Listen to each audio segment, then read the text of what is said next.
So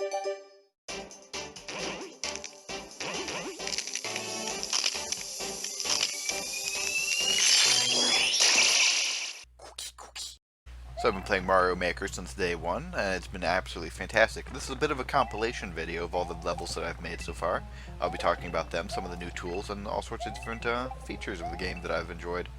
So this is a basic mole level. Basically, you're just trying to climb up and escape as many of the moles as possible.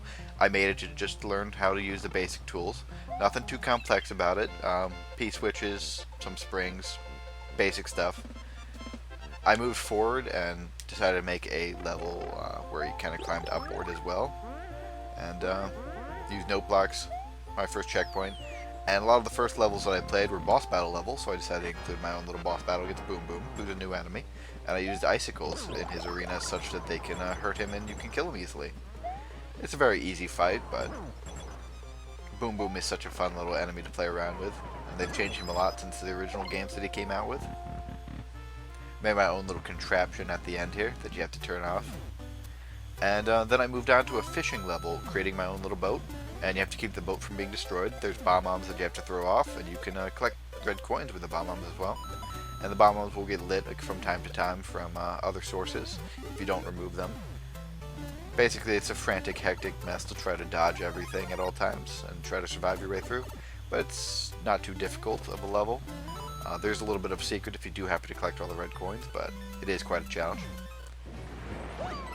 I moved on and I decided to try some 3D World, and my favorite enemy from the reveal trailer was Charvaargh. And Charvaargh is our absolutely beautiful lava slug right there. We got some plants, and you kind of have to survive through this section while the lava goes back down. It's not too difficult, but you could definitely die from a fireball or Charvaargh coming up at the wrong spot. You can also go through this section extremely fast. It's only a 60-second run. It takes about 55 seconds if you have to do the wait, but the world record right now is about 18 seconds. Then I decided to make a very difficult level.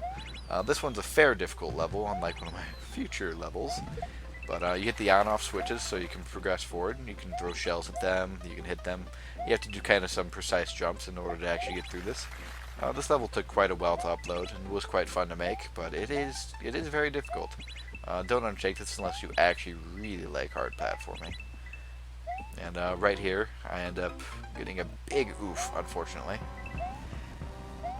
Moving on, I decided to try my hand at some of the Mario PvP that they've put in. The 4-player competitive is quite difficult. It's actually more difficult because of the other players rather than the level itself. So I feel that this level that I made was actually really bad in the end. It's just too difficult for a PvP level. It almost requires, in order for it to be finished, a single player to get extremely far ahead. Otherwise everyone's just going to kill each other with shells or screw each other up. So then I took my hand back to a just general difficult night level. I wanted to do something with the toxic mushrooms, and I decided to do some more platforming. Learned a lot about platforming here. The initial part of the level didn't turn out so well. It's a bit too difficult to try to keep the tracks, ensure that they all start at the proper time, which is actually the harder part about the level than anything else. The second part of the level, however, turned out quite well.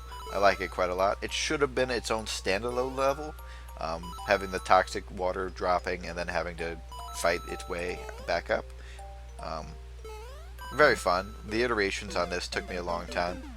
Spring jump here is actually extremely difficult. I'm just not used to springs. As if you hold A when you jump off an enemy, it does the long bounce, but here you have to press at the right moment in order to get the spring to work. So this took me a lot of iterations to eventually get through and beat and master. It's a very fun section of the course. Checkpoints are so important in levels too. They make levels actually fun. So I decided to go back and make a more classic, slightly easier level. This is World War 1-1. You're fighting through the trenches and trying to get to Peach's castle. There's a very simple boss battle here. Basically, you just have to POW block where Boom Boom is not currently in his show, such that you can defeat him, get the key, and move on. And over here is just a standard P-switch. You can go through the pipe immediately, or you can go collect the coins up there. And I made sure to throw in a Sulflex security with the extra P-switch. And that's all my levels that I've made so far. This is one in progress. My maker ID is up in the corner now if you ever want to check out anything I make from now or now on. This is a sand level that I'm working on. Hopefully I'll have it up in a few days. Um, yeah, Mario Maker's been absolutely fantastic. I highly recommend it if you like platformers. But if you don't, there's plenty of other games. And even whether you like making levels or just playing levels, you can do either. There's tons of hot and popular courses at all times. So have a good day.